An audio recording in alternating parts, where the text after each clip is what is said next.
Hola, ¿cómo estás? Muy buenas noches, creo que son las 20:31. Estamos arrancando un nuevo programa de Bienvenidos al Tren. Estamos en vivo en la pantalla de Bravo TV. Y si te perdiste las noticias del día, te propongo repasar algunas. Mira, una avioneta narco cayó en la provincia de Salta con 130 kilos de cocaína. El gobierno llevó tranquilidad a sus seguidores y aseguró que la campaña para 2027 no corre peligro. Un verdadero alivio para el pelado expert, que no sabemos dónde está, pero igual le mandamos un saludo. Otra noticia, eligieron los mejores cortes de carne del mundo y los bifes argentinos, por supuesto, se llevaron las medallas de oro. Claro, esto fue antes del aumento. Desde ayer ya deberían llevarse 3 medallas de oro, 2 pulseras y 4 anillos. La que sigue es curiosa. Eduardo Menem, ex senador, hermano del expresidente Carlos y padre de Martín, el actual presidente de la Cámara de Diputados, brindó una capacitación a los nuevos diputados libertarios. Esto es excelente. Es como si te dieran el título de cirujano y después te enseñaran a operar. Bueno, mejor no doy ideas. Y hablando de títulos, esta me gusta. Escucha, el gobierno chino decidió que los influencers deberán tener un título universitario para hablar de economía, política o derecho en redes sociales. Obviamente, el título tiene que ser sobre la disciplina sobre la que dan consejos o opinan, ¿verdad? Tremendo, porque ¿desde cuándo es necesario saber de algo para dar consejos y hacerse rico? Además, déjame desconfiar, Milei es licenciado en economía, ¿no? En fin, los chinos deberían aprender de los diputados argentinos que primero ganan las elecciones y después ven qué onda con eso de ser diputados. Pero la noticia internacional, seguramente ya la conocés, Zohran Mamdani será el nuevo alcalde de Nueva York. Ahí lo estás viendo. Mamdani es un joven de 34 años, es musulmán, es socialista y en su campaña propuso 3 cosas. Control en el precio de los alquileres, colectivos gratis que funcionen bien y guarderías gratis para todos. No son datos menores. La ciudad que vio nacer a Donald Trump, el lugar donde peor miran a los musulmanes después de los atentados del año 2001 y donde está el centro financiero del mundo mundial, es decir, Wall Street, acaba de votar a un chico de origen ugandés que habla perfecto español, que defiende a los inmigrantes y a los trabajadores y pasa música en discotecas gay. Es toda una señal, ¿no? Tal vez no sea tan cierto que hoy en todo el mundo ganan solo los que se vuelcan a la derecha. En una de esas es solo cuestión de tener ganas, convicción y eventualmente alguna propuesta, claro. Ahora, antes de terminar, un recuerdo. Un día como hoy, pero del año 2005, se realizó en Mar del Plata la Cumbre de las Américas, en la que el entonces presidente estadounidense George Bush quiso imponer el Área de Libre Comercio de las Américas, el ALCA, y los presidentes de Argentina, Brasil, Uruguay y Venezuela dijeron no. Integración sí, pero sin dominación. Eso fue lo que dijeron. Escucha y míralo, a ver. No se trata de ideología, ni siquiera de política. Se trata de hechos y de resultados. Seguimos pensando que no nos servirá cualquier integración. Simplemente firmar un convenio no será un camino fácil ni directo a la prosperidad. La integración posible será aquella que reconozca las diversidades. Un acuerdo no puede ser un camino de una sola vía, de prosperidad en una sola dirección. Nuestros pobres, nuestros excluidos, nuestros países, nuestra democracia ya no soportan más que sigamos hablando en voz baja. La falta de bienestar en nuestros pueblos es la raíz de las mayores inestabilidades. La gobernabilidad estará en riesgo si no creamos trabajo. No lo proclamamos de ninguna teoría. Invitamos a ver los sufrimientos y los... Bueno, ahí era parte del recuerdo, imágenes de la época, ¿te acordás, no? Maradona yendo en tren a Mar del Plata, en fin, cuántas cosas, una épica muy distinta de la actual. Hablamos de la cumbre en la que Chávez dijo aquello de ALCA al carajo. Y es loco, ¿no? Que 20 años después nos ubiquemos exactamente en el lado opuesto, 180 grados a la derecha de aquella posición. Hoy estamos 100% sometidos a las decisiones del gobierno de los Estados Unidos, con Milei, que ahora mismo está allá, seguramente salticando como con Petri, tratando de que Trump no se deprima tanto después de la derrota de su candidato en Nueva York. Igual, no deja de ser esperanzador saber que las cosas pueden cambiar, ¿no? Solo es cuestión de esperar 20 años. Así que arriba ese ánimo porque hay 2045. Por ahora te invito a seguir repasando los temas del día, pero con un poquito más de seriedad. Te invito a subirte a nuestro furgón de noticias y, como te decimos siempre, bienvenidos al tren. Pueden venir cuantos quieran, que serán tratados bien. Voy a saludar a Poli. Poli Sabatés, ¿cómo estás hoy, Poli? Juan, bien, bien. ¿Todo bien? Ganó Banfield. Perfecto. Y qué sorprendente el triunfo y además demoledor. Triunfazo, no, un beso a todos los amigos de Banfield. Muy buen triunfo contra Lanús. Tal vez le ganó al campeón de la Copa Sudamericana. Hay que esperar. Sí. Puede llegar a ser así, sí. ¿no? ¿Y cómo estamos, Valen? Valen Castro. Bien, un poco preocupada por los números de la economía actual, los salarios, el empleo, pero bueno, nada fuera de lo normal en esta Argentina de crisis económica. Total normalidad, como Total dicen, normalidad. ¿no? Bueno, ya vas a poder volcar tu preocupación sobre la mesa en el programa de hoy. Tendremos oportunidad para hacerlo. Antes de eso, vamos a meternos en las noticias del día. ¿Qué tenemos, Poli, para comentar? Bueno, semana muy cargada, la verdad, la Argentina y en la agenda del presidente Javier Milei. Te voy a repasar las últimas 48 horas y las que vienen. También lo más importante del día, o una de las cosas más importantes del día, tenemos oficialmente nuevo jefe de gabinete, Manuel Adorni, porque hoy Milei le tomó juramento. Un juramento que duró 4 minutos, la parte formal, pero después fue largo todo lo que tuvo que ver con los saludos. La verdad es que de los juramentos que hubieron en los últimos meses fue el más nutrido, quiero decir, estaba todo el gabinete, todos los sectores de la interna mileísta y de la interna libertaria, y algunas presencias como el titular de la Sociedad Rural Argentina, Nick de Gaturro. Claro, Nick el dibujante. Ahí también. Sí. Así que, bueno, ahí lo estamos viendo al presidente con Adorni. Con toda, fue lo que le dijo Milei a... ¿Con toda? Con toda, Vamos con toda. Dale, vamos con toda. Bueno, a un jefe de gabinete que llega después del triunfo electoral, que llega después de la salida de Guillermo Francos y que renueva un poco este gabinete, por lo menos la primera parte, porque bueno, va a haber más cambios después del... Pero, perdóname, ¿quedan funcionarios por jurar o ya juraron todos los que fueron designados? Digo, ¿juró Santilli, por ejemplo? No, Santilli ¿Todavía no juró Santilli? no. Pero va a jurar después de Milei, del viaje de Milei, porque Milei se fue a Estados Unidos. Sí, claro, ya no está entre nosotros. Se fue a Estados Unidos, su viaje número 14 desde que asumió la gestión pública, o por el cargo de presidente, mejor dicho. Viaje 14 solo a Estados Unidos. Después hizo otros viajes. Viaja al American Business Forum, un foro, como dice el nombre, con empresarios, con líderes mundiales. Va Messi.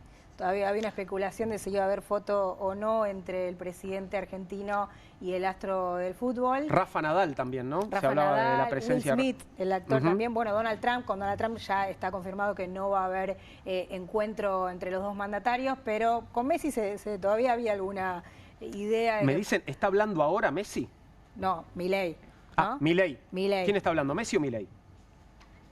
Messi está hablando ahora. Me dicen que Messi está hablando ahora. Messi está hablando ahora, bueno. Hay que ver si hay foto, como decía antes, pero Milei viajó a ese foro, después viaja a Nueva York a una ronda de inversiones inversiones para Argentina, y ahí lo estamos viendo con Peter Lamelas, que es el embajador.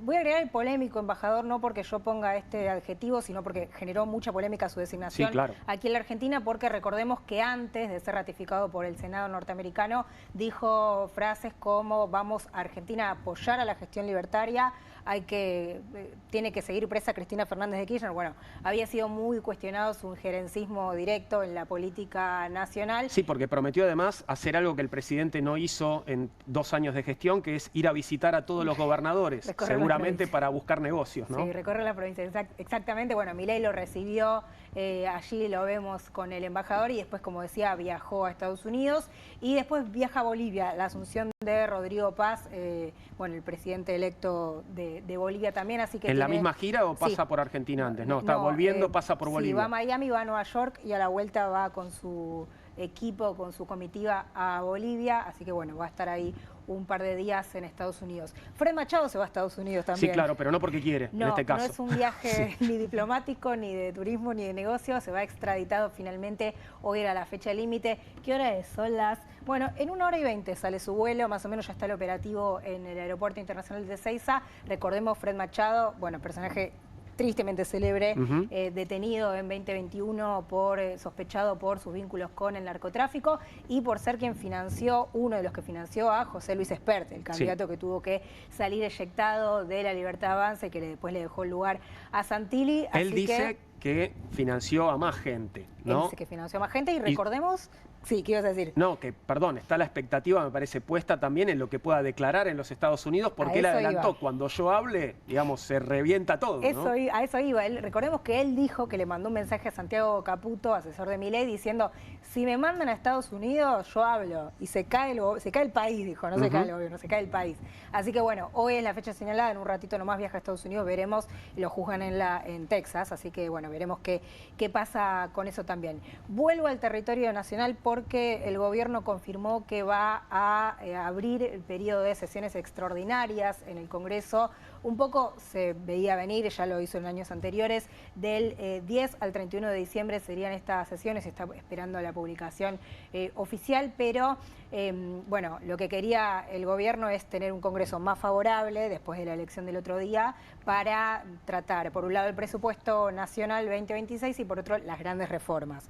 Ahí estamos viendo una foto de Karina Milei, esto es ayer reunida con 60, más o menos 60 legisladores electos, y hoy Milei se volvió a reunir con 100 de ellos. Están haciendo un buen y fino trabajo parlamentario con todo lo que van a hacer sus bloques en ambas cámaras para pedirles el apoyo. Y mientras tanto, Patricia Bullrich sigue juntando tropa, porque ya ganó una senadora más, ¿no? Exactamente, bueno, los que respondían a ella se cambiaron del bloque del PRO a la Libertad Avanza. Igual, es verdad eso, es verdad, se supone también que el bloque PRO va a apoyar todas las reformas, pero sí, diputados amarillos se tiñeron de violeta y no es para nada menor. Entonces, del 10 al 31 de diciembre serían estas sesiones extraordinarias. Y paso del gobierno a los trabajadores y las trabajadoras porque finalmente hubo congreso de la CGT en obras sanitarias hoy desde muy temprano. Ahí estamos viendo las fotos. A ver, Muchas mujeres esa veo. fotito. Ah, no, todos varones. Bueno, las mujeres están en la platea, digamos. Sí. Arriba del escenario no se ve mucha mujer, se ven algunas nucas de mujeres desde la Algunos platea, pelos. pero no Sí. salió como se esperaba, ¿no? No salió que se esperaba para algunas, Sí, claro. sobre todo para algunas, hablaba de que podía haber una mujer en el triunvirato. Finalmente esto no sucedió. La primera noticia es que vuelve a haber triunvirato porque estaba entre 1 o 3 miembros de nuevo. Cristian Jerónimo, que responde a Gerardo Martínez de la UOCRA. Octavio Argüello, que ya era el uno de los 3 secretarios generales, que responde a camioneros, a Hugo Moyano. Y Jorge Sola, del sector de DAER, del sindicato del seguro. Este es el nuevo triunvirato. Bueno, algunas... No luce, perdóname por el prejuicio, ¿no? Y les pido disculpas a los aludidos, pero no luce como una renovación. No. Peinan canas. Bueno, Cristian Jerónimo es bastante joven para el sindicalismo, pero más allá de la edad, bueno, no, en general los mismos sindicatos... digo, y no los hablo mismos solo de la sectores, edad, no hablo solo de la edad, ¿no? Los mismos sectores están conduciendo, bueno, DAER de hecho tiene uno de los cargos, pero quedó afuera Maya Volkovinsky, que era era la mujer que sonaba básicamente para el triunvirato. El sindicato de judiciales va a seguir con su puesto en la Secretaría de Derechos Humanos, pero una derrota de un sector de mujeres muy importante que venía activando y presionando fuerte para que haya básicamente una representación natural de una compañera en el triunvirato. Este triunvirato que están viendo ahí en pantalla tiene ahora la tarea de pararse frente a la reforma laboral, que ya está circulando lo que sería un borrador en los despachos de los distintos diputados, diputadas y también senadores, así que bueno, va a tener enfrente eso y enfrente... Habrá que ver de qué manera, se para enfrente, a lo mejor se para al lado. Sí, digamos. no sé si se para enfrente, si no se para frente, mejor dicho, Claro. Vamos a ver, pero se para frente a lo que va a ser el gran desafío de la CGT que viene, que es, bueno, una reforma laboral muy fuerte por lo que sabemos en términos. Y también va a tener que definir el salario porque hay llamado Consejo del Salario. Exactamente. Bueno, el gobierno publicó efectivamente en el boletín oficial una nueva convocatoria al Consejo del Salario, la Productividad y el Empleo. Convocatoria que viene fallando. ¿Por qué? Porque en la mesa tripartita que forma justamente el Consejo del Salario Mínimo, la Productividad y el Empleo, viene sucediendo que solo se actualizan los salarios por decreto, es decir, no hay negociación. Se rompió la negociación de esa mesa tripartita que está ocupada por representantes de la Secretaría de Trabajo, por representantes de los sindicatos y representantes patronales.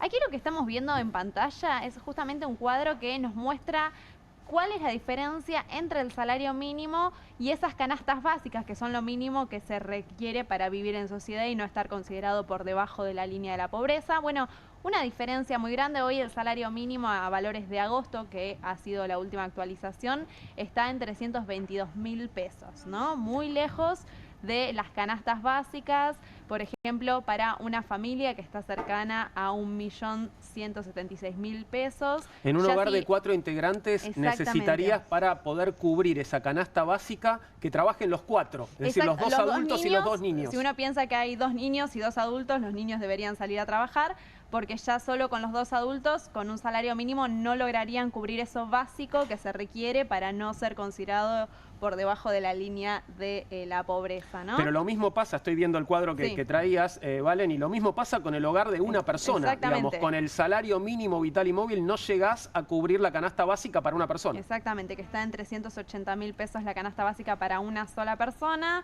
Digo, hoy si nosotros hacemos un cálculo rápido de diciembre del 2019, último año de Mauricio Macri, se perdieron 35 puntos de salario mínimo. Si nosotros estiramos el cálculo y pensamos en noviembre del 2015, últimos meses del gobierno de Cristina Fernández de Kirchner, se perdieron 56% en términos de poder adquisitivo de este salario mínimo. Salario mínimo vital y móvil. No es ni mínimo, ni vital, ni móvil, ¿no? Digo, debería ser considerado esa referencia, sobre todo para los trabajadores que tienen los salarios más bajos dentro de los convenios, pero también para los trabajadores informales, ¿no? Que debería ser ese valor de referencia. Está muy lejos de ser referencia ni siquiera de los informales, ni de los que están por debajo de los salarios de convenio. Y recordemos también que cada vez que se actualiza el salario mínimo hay determinadas prestaciones sociales que están atadas, que también muchas veces el gobierno lo utiliza como un argumento para no actualizar el salario mínimo, pero que también se mueven cuando se actualiza. Pero el dato central es,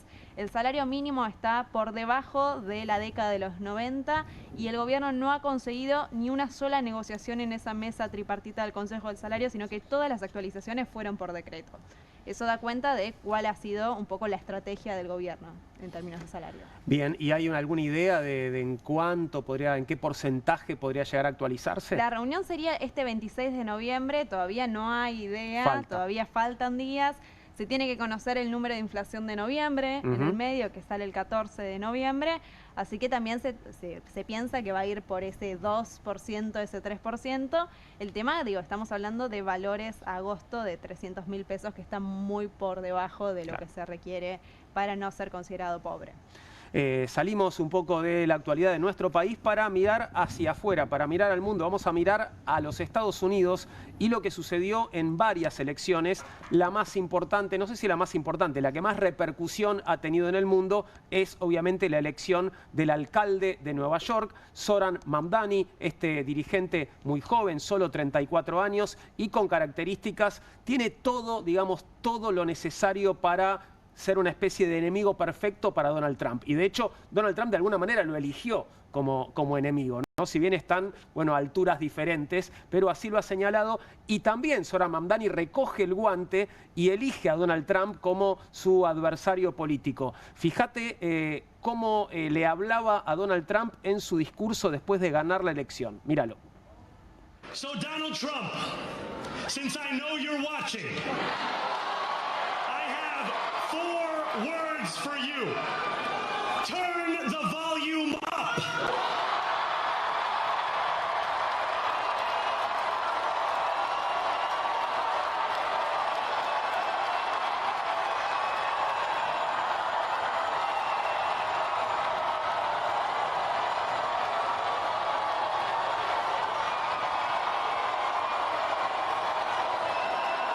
We will hold bad landlords to account because the Donald Trumps of our city have grown far too comfortable taking advantage of their tenants. We will put an end to the culture of corruption that has allowed billionaires like Trump to evade taxation and exploit tax breaks. We will stand alongside unions and expand labor protections because we know, just as Donald Trump does, that when working people have ironclad rights, the bosses who seek to extort them become very small indeed. New York will remain a city of immigrants, a city built by immigrants, powered by immigrants. And as of tonight, led by an immigrant.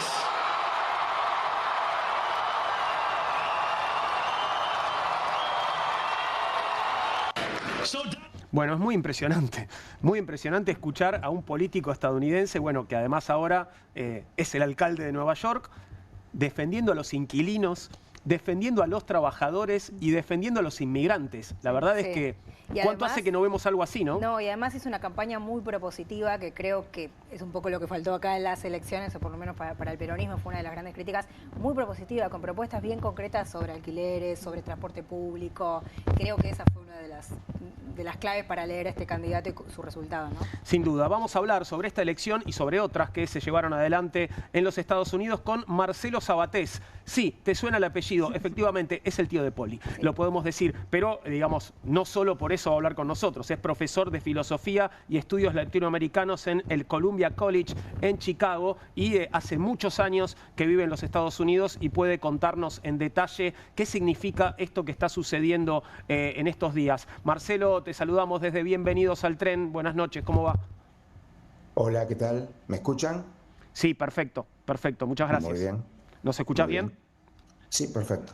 Bien, bueno, estábamos obviamente comentando la elección de Zoran Mamdani, pero entiendo que hubo otras elecciones también. ¿Qué está pasando en los Estados Unidos y cómo se interpreta el resultado de estas elecciones de esta semana?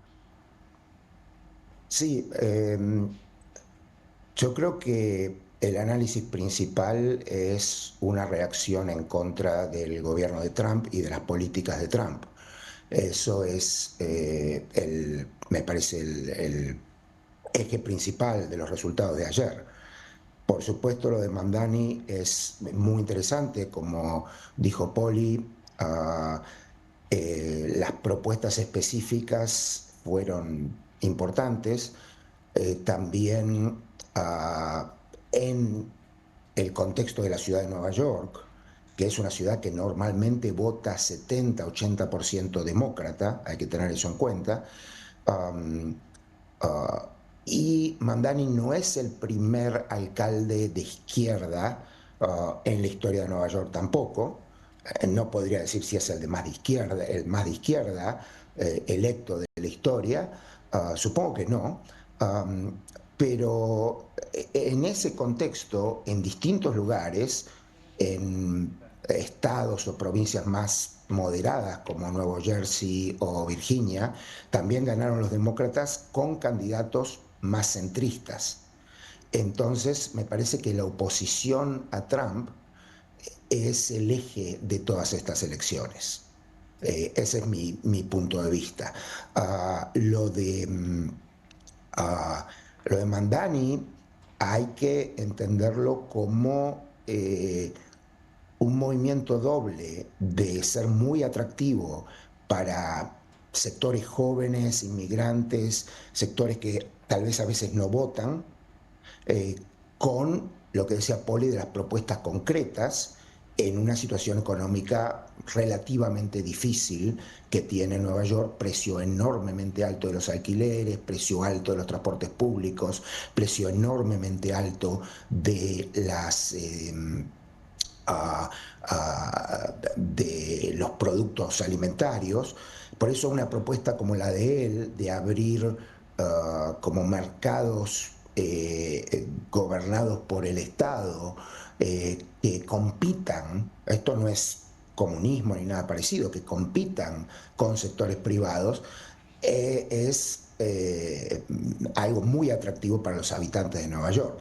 Ese mismo discurso puede no ser tan atractivo para otros sectores más moderados del país. Marcelo, ¿y lo proyecta esta elección a Zoran Mamdani como un dirigente, digamos, a nivel nacional que pueda tener aspiraciones más altas, o esto es una carrera que recién empieza? Es muy joven, por otro lado, ¿no? Es muy joven, es una carrera que recién empieza, no se puede decir que no, porque en el fondo, en los medios, incluso vi un medio argentino hoy, que que aunque entre comillas lo llamaba comunista, él es un socialdemócrata de izquierda en realidad, y no está en contra de la propiedad privada, no está a favor de la concentración de los medios de producción por parte del Estado, no es nada parecido a un comunista o a un socialista fuerte. En el fondo, lo más parecido en la historia política reciente de Estados Unidos podría ser Bernie Sanders. Yo creo que es bastante similar el tipo de propuestas de él, bastante similar a Bernie Sanders. Lo que pasa es que él tiene el atractivo de ser muy joven, de no ser blanco, y eso puede atraer muchos votos, y en ese sentido hace acordar un poco a Obama. Obviamente él está a la izquierda de Obama, pero no es imposible decir que él tiene una proyección posible. Ahora, para la próxima elección, yo sería mucho más cauteloso. A mí me parece que la próxima elección el Partido Demócrata tiene que decidir entre diferentes estilos y diferentes posiciones políticas un candidato que gane. No creo que con lo que está pasando en este momento en Estados Unidos, que es muy serio, el Partido Demócrata pueda darse el lujo de volver a perder una elección presidencial. O sea que creo que tiene que nominar a quien realmente sea más atractivo, a quien tenga propuestas específicas y propuestas progresistas para los demócratas más de izquierda, pero que también realmente pueda atraer electorados más centristas. Para mí el resultado de la elección de ayer es un resultado que solo se explica si los centristas y los republicanos semiconservadores, pero que claramente no son fascistas o no son ultraconservadores, están enojados con Trump porque la institucionalidad está empezando a verse como en riesgo, y también por cuestiones económicas. Marcelo, te interrumpo un segundo porque quiero preguntarte justamente eso. Vos decís un voto anti-Trump de alguna manera. ¿Es Sí. contra las políticas sociales, contra la economía? Bueno, recién leía que es el shutdown, el apagón de la administración más largo de la historia de Estados Unidos. ¿Contra qué es esa reacción, ese voto más hacia los demócratas? Es muy difícil decirlo. En los últimos 20 días han pasado, yo hablaba de cómo, hablaba fuera de cámara, de cómo la popularidad de Trump en los últimos 15 o 20 días ha bajado en una curva que es muy notable, muy notable. Incluso encuestadores republicanos lo están dando en -8, -9, cuando lo daban en +1, +2, hasta hace un par de meses. Entonces, lo que yo creo es que hay una serie de cuestiones. En los últimos 20 días está el cerramiento del gobierno, y la gente parece estar echándole más la culpa a Trump y a los republicanos que a los demócratas por esto. También están las primeras manifestaciones políticas fuertes, que fueron muy inclusivas, o sea, no fueron estrictamente de izquierda, pero muy inclusivas en esto de que no haya reyes. Esto sucedió, las manifestaciones estas enormes, de las mayores de la historia del país, en realidad, sucedieron hace unos 15 o 20 días. Y también el cierto deterioro del poder de compra por una inflación que no es alta para estándares argentinos, pero que no es baja, con congelamiento de salarios, etcétera, etcétera, y mucho despido de empleo público. Entonces crece el descontento. Y como broma podría agregar el financiamiento a Argentina, ¿no? Que eso también sucedió hace más o menos un mes. Así que bueno, eso no sé si es broma o no. Algunos semiconservadores pudieron haber prestado atención y se hubieran enojado, se han enojado seguramente, Marcelo, con el gobierno de Trump. Sí. Eso justamente te quería consultar. ¿Cómo cayó en el establishment político, financiero, el salvataje tan obsceno que hace Estados Unidos hacia la economía de Argentina? ¿Les cayó bien? Porque también Trump tuvo que salir a explicar cuando da esa pequeña entrevista que dice, bueno, pero Argentina se está muriendo, ¿Cuál fue la reacción también en términos políticos de ese salvataje, de esa medida? Mira, la reacción del establishment político no podría decirla, pero en principio al conservador clásico esto no le cae bien en absoluto. ¿Qué influencia tiene eso electoralmente? Si alguna gente moderada, independiente, centrista, cuando ve eso dice, este tipo, como vos usaste una palabra perfecta, este tipo está haciendo algo obsceno realmente. Y yo creo que pudo haber tenido una influencia, sobre todo en estados relativamente moderados como New Jersey y Virginia. Si a eso le contrapones que hay un cerramiento del gobierno y que hay mucho despido de empleado público que en general viven en esas zonas, sobre todo en el estado de Virginia, pero también un poco en Nuevo Jersey, esto explica las elecciones. Pero yo quiero ir un poco más allá. Hubo 2 elecciones de un cuerpo estatal, o sea, provincial, digamos, donde vota todo el estado. Es un cuerpo relativamente menor, pero había 2 representantes republicanos que habían sido elegidos hace 4 años, que en general ser lo que acá se llama incumbent, que es el que está a cargo de ser diputado, de un cargo político, esa gente han perdido la elección por 25 o 30 puntos contra demócratas. Y es el estado de Georgia, que es un estado que no va a estar pendiente de los detalles de la política económica internacional y de las obscenidades que ha cometido Trump. Ahí hay más razones económicas y también, quiero decirlo, es muy importante, las barbaridades de este gobierno en temas de inmigración y en temas de poner en riesgo la institucionalidad. Veía una encuesta que en Nuevo Jersey los latinos ganaron por solamente 6-7 puntos, los demócratas ganaron el voto latino por 6-7 puntos cuando fue Trump contra Harris. Pero ayer los latinos votaron a los demócratas en el estado de New Jersey por 30%, o el 30% de diferencia. ¿Cómo se explica eso?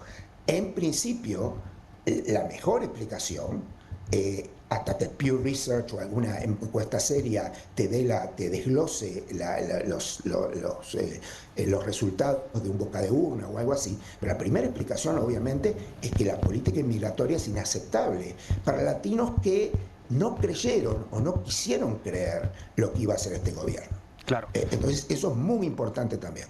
Marcelo, decías que el Partido Demócrata no puede permitirse perder otra elección. ¿Hay un candidato claro del Partido Demócrata para las próximas elecciones presidenciales? ¿Hay que construirlo? ¿Quiénes están en esa carrera? Es muy difícil decir. A veces las palabras, las etiquetas políticas se usan un poco diferente en Argentina de lo que se usan en Estados Unidos. Pero si pensamos que en general los demócratas son liberales, que quieren decir del centro hacia izquierda, ahí tenés 3 o 4 espacios muy diferentes. Tenés demócratas que son centristas, de ninguna manera son centroizquierda, son centristas. Tenés demócratas liberales, pero que yo no los llamaría realmente progresistas, son por ahí liberales en cuestiones sociales, como aceptan los derechos reproductivos de la mujer, aceptan el matrimonio de gente con distintas inclinaciones sexuales, etcétera, etcétera. Pero tampoco es que sean progresistas económicos. Después tenés los progresistas económicos que son más serios, son más de centroizquierda, y por ahí tenés alguien más radical, como McDonnell tal vez, o Bernie Sanders. Entonces hay 4 espacios, yo podría decir. Seguramente se puede hilar más fino, pero 4 espacios. Entonces, yo creo que la construcción de una figura que esté entre el espacio número 2 y el espacio número 3 es lo máximo que pueden hacer los demócratas. O sea, alguien que sea un liberal social, pero bastante moderado económico, o alguien que sea un liberal social un poquito más de izquierda económica.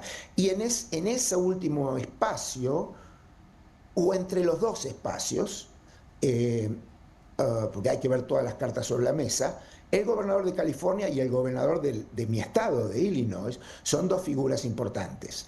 En el fondo, los dos han manejado muy bien la oposición de Trump. Los dos son, creo, muy buenos políticos. Y yo creo que ellos dos, Newsom y Pritzker, son figuras importantes. Pero va a haber figuras bien centristas, va a haber figuras más de izquierda.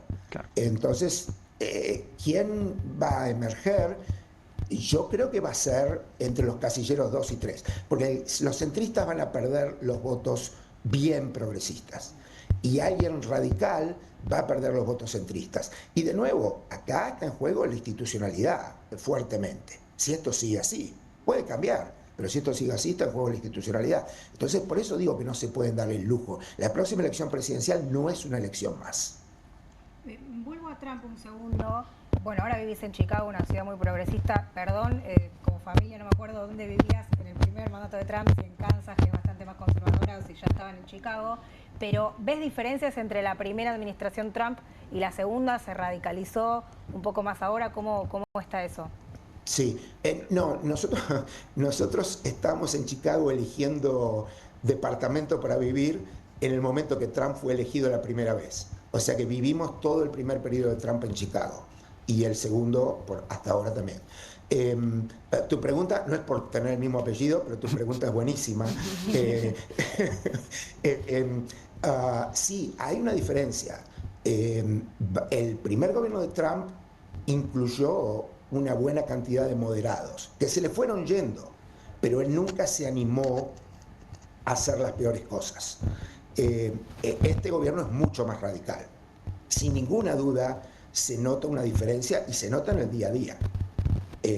Por supuesto, también está toda la cuestión de las tarifas, muy extraño, digamos, no sé cómo llamarlo, populismo oligárquico, pero en cuanto a cuestiones sociales y judiciales, las diferencias son muy grandes.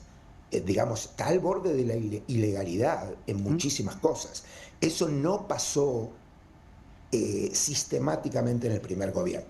El primer gobierno podría no gustarte en absoluto, pero uno no podría, y el fondo está rankeado por los historiadores presidenciales como el peor o el anteúltimo de toda la historia. Pero está yendo un paso más adelante.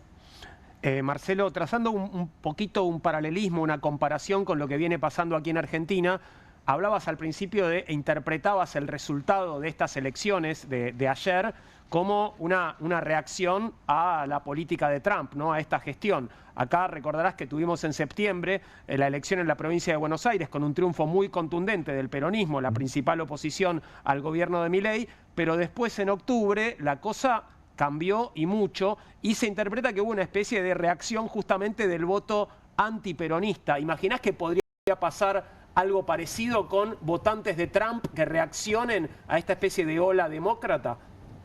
Sí, es posible,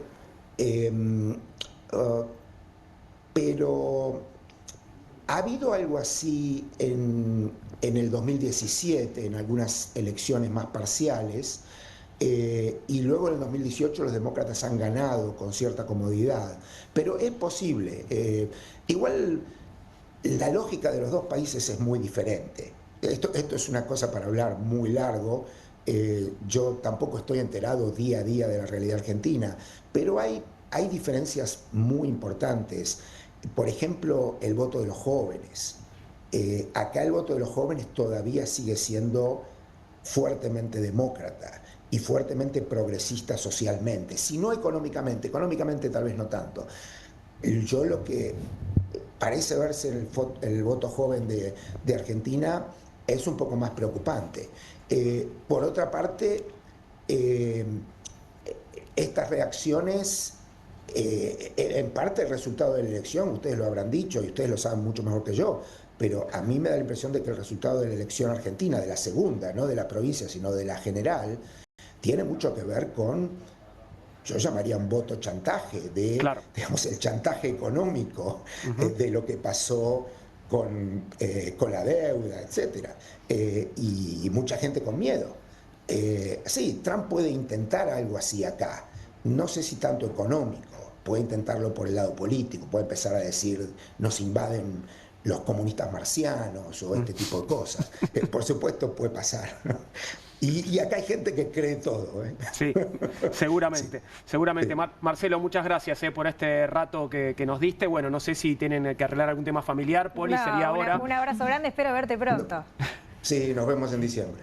Y Poli, le dijiste que yo fui el que quise hacer mi fiesta de cumpleaños el día de la final del Mundial. Es verdad. Y casi me descastan. No era una buena idea, La Marcelo. tuvo que cancelar igual. Bueno, qué bueno que la cancelaste. Sí, la cancelé. Un abrazo, muchas gracias, Marcelo. Bueno, gracias a ustedes. Hasta Chao. luego. Desde Chicago, Marcelo Sabaté, filósofo, nos contaba sobre las repercusiones de la elección, las elecciones de esta semana en los Estados Unidos. Pasamos ahora, volvemos a la Argentina para reencontrarnos con trabajadores del Garrahan que parecen tener motivos para festejar en estos días. Saludo a Gerardo Oroz, delegado adjunto ATE del Garrahan. Gracias por estar con nosotros, Gerardo. Y Alejandro Lipkovich, trabajador del Garrahan, secretario general de la Junta Interna ATE. Gracias, Alejandro, por venir. Nos conocemos de comunistas el programa anterior en este espacio. Bueno, ¿hay motivos para celebrar o hay que desconfiar? ¿Cómo estamos hoy? No, es un triunfo enorme. Veamos que es el país de las paritarias al 1%. Al 2%, al 3% y supuestamente es un gran logro. En el Garrahan obtuvimos el 61% al básico en una sola cuota y bueno, eso indudablemente para nosotros hoy fue un día de celebración en un contexto muy difícil. Ayer antes de enterarnos de este aumento recorríamos los sectores y las compañeras, los compañeros decían me cortaron el gas, literalmente, debo 3 meses de alquiler, estoy endeudado y esto aparece como un paliativo enorme y sobre todo nos importa destacar cómo se consiguió. Porque acá creo que es evidente para cualquiera en su sano juicio que esto no ocurrió, porque el gobierno de un día para otro dijo, no, vamos a premiar a los trabajadores del Garrahan.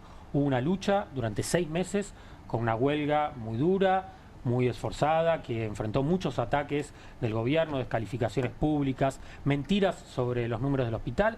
Luego vino una ley que respondía en parte a los reclamos que teníamos, o sea que también fue producto de esa lucha. El gobierno la votó en contra dentro del Congreso, la vetó afuera, después se derrotó el veto y siguió sin aplicarla y ahora empieza parcialmente a aplicarla, con lo cual indudablemente es una lucha enorme, una lucha que quisieron quebrar y no pudieron doblegar. ¿Por qué parcialmente? Entiendo, a ver si estoy en lo correcto, que el aumento va a ir de los fondos propios del hospital y que lo que dicen es cuando llegue los fondos del gobierno nacional, ¿qué va a pasar? ¿O por qué? ¿Por eso es parcialmente o por qué? No, la aplicación de la ley, ¿no? Sí. Ellos sacaron una decisión administrativa que publicaron en el boletín oficial donde giran recursos nacionales al Hospital Garrahan y a otros hospitales nacionales. Esa resolución es medio sinuosa, confusa en su redacción, pero ya hace una referencia a la ley. Ahora aplican este porcentaje y sin decirlo es más o menos el que plantea la ley. La aplicación no es total porque hay otros puntos que se tienen que aplicar. En primer lugar, que la ley es para todos los hospitales pediátricos del país, por lo menos así está concebida, no solo para el Garrahan. En segundo lugar, que resta que tiren hacia atrás la resolución que degradó las residencias, que las transformaron en becas y deben volver a ser residencias con plenos derechos en tanto residencias. Está el problema de la exhibición del pago de la cuarta categoría para parte del personal de salud que apenas supera el costo de la canasta familiar, le descuentan por ganancias y la ley establece eso. Es decir, quedan varias cosas por aplicar, pero la más importante era la recomposición salarial y hoy está en marcha. Ahora, usaste la palabra paliativo cuando te referías a esta recomposición salarial. Digo, ¿es un paliativo? ¿No alcanza? Digamos, ¿cuál debería ser la recomposición en todo caso si no es esta que, por supuesto, suena grande de todas maneras? A ver, nosotros obviamente, como bien decía recién Alejandro, lo vemos como un triunfo total, no hay discusiones, pero bueno, está claro que estamos hablando de un hospital en el cual, digo, el Estado en general, donde los salarios se han destruido durante tanto tiempo que estamos hablando de llegar a los valores del salario real de noviembre del 2023. No, ni siquiera estamos hablando de una recomposición real. Nuestro reclamo es un salario mínimo igual a casa familiar, pero en un cuadro de paritarias de 1%, paritarias de 2%, digo, el sindicato mayoritario de nuestro hospital es UPCN, que está dirigido por Andrés Rodríguez, bueno, hoy designado como secretario adjunto de la CGT, firmó paritarias de 1,3, dieron bonos de 40.000 pesos. Nosotros conseguimos un incremento del 61% y al mismo tiempo se consiguió que un ítem fijo, un ítem que le habían dado como bono de 450.000 pesos para los trabajadores asistenciales, 350.000 para el tramo logística, quede fijo, por lo menos así lo anunciaron. Perdón, muchachos, ¿no están ustedes, no tienen tiempo para conducir ustedes la CGT? Me parece que le va a ir mejor a los trabajadores. Definitivamente. Bueno, pero sin dudas, los trabajadores tenemos que tener una dirección de la CGT que esté a la altura de las circunstancias. Digo, luego de las elecciones, el balance de la CGT fue culpabilizar, o por lo menos de los sindicatos, de los cuales ahora se eligieron parte de los directivos, fue culpabilizar a los trabajadores por haber elegido este gobierno. Salieron afiches, que no sé si lo vieron, pero bueno, eran concretos y planteaban ustedes eligieron este gobierno, no nos culpabilicen a nosotros. Sí, no de la CGT, no firmado por la CGT, pero sindicatos que son parte de la CGT. Protagonistas. Y en una línea similar a lo que venía diciendo Andrés Rodríguez, lo planteó directamente. Nuestros afiliados han votado Milei, así que hay que respaldar al gobierno. Nosotros vemos lo totalmente contrario. Digo, este triunfo de los trabajadores del hospital para nosotros es un primer antecedente, no solo para los trabajadores del Garrahan, sino para los trabajadores en general, para la clase obrera en general, para enfrentar la reforma laboral. Digo, este es el camino: asamblea, paro, movilización. Y hay que decirlo, digo, nosotros vinimos a varios programas acá, bueno, cuando estaba el ciclo de comunistas, y no hubo ninguna acción central por la CGT ni por la CTA de respaldo del paro de los trabajadores. Se impuso con la fuerza de los laburantes del hospital, organizaciones que se acercaron, y la comunidad, las familias han cumplido un rol decisivo.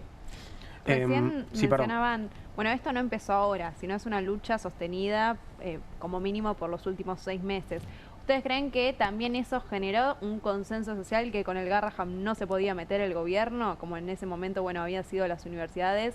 Después pasó a ser el Garrahan, se discutía en todos los portales, entró en el debate público. ¿Ustedes creen que ahí también eso presionó, en algunos términos quizás más sociales, al gobierno para tener que hacer una medida como la que anunciaron recientemente? Sí, totalmente. O sea, el respaldo popular al Garrahan y a los trabajadores en particular es gigantesco. No hay dudas de eso. Nosotros nos importa destacar cómo se llegó a ese respaldo popular. Porque indudablemente si no había lucha, todo se podría haber disipado. En parte con las universidades sucedió eso, porque las autoridades universitarias y la mayor parte de los gremios, salvo aquellos sectores que son combativos, luego de esa enorme movilización que ilustraba ese respaldo popular, dijeron, bueno, esperemos, guardémonos. En el Garrahan teníamos un prestigio ganado con justa causa, porque los trabajadores y trabajadoras del hospital hacen cosas increíbles, hay una enorme deuda de gratitud de las familias que se sumaron a esta lucha, pero todo eso se pudo articular a partir de que hubo un paro, de que hubo movilizaciones, de que estaba claro que había un conflicto.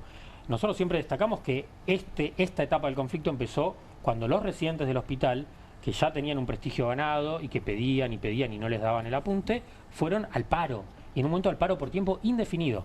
Es decir, que incluso en un sector de salud, que es muy difícil hacer paro, solo una medida extrema empezó a cambiar las circunstancias, el personal de planta se sumó y estuvimos 6 meses de conflicto.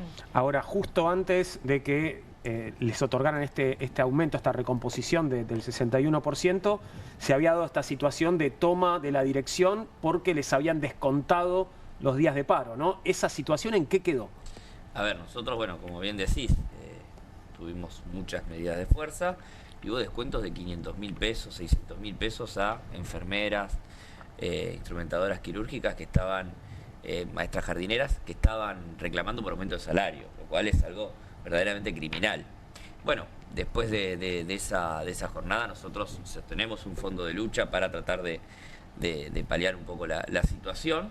Lógicamente seguimos exigiendo al Consejo de Administración la devolución de estos descuentos, porque lo que están haciendo es poniendo en discusión, o por lo menos no haciendo valer el derecho a huelga. Digo, si uno ejerce el derecho a huelga, pero eso implica un descuento, lógicamente ataca ese derecho.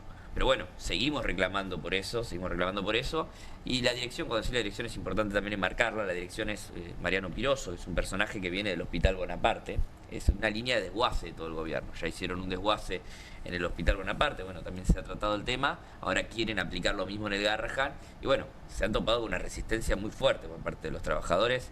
Insistimos, digo, el 61% en este contexto no es algo menor, Y bueno, vamos a seguir peleando por otras reivindicaciones. Por ejemplo, el pase a planta de más de 500 contratados que tenemos en el hospital.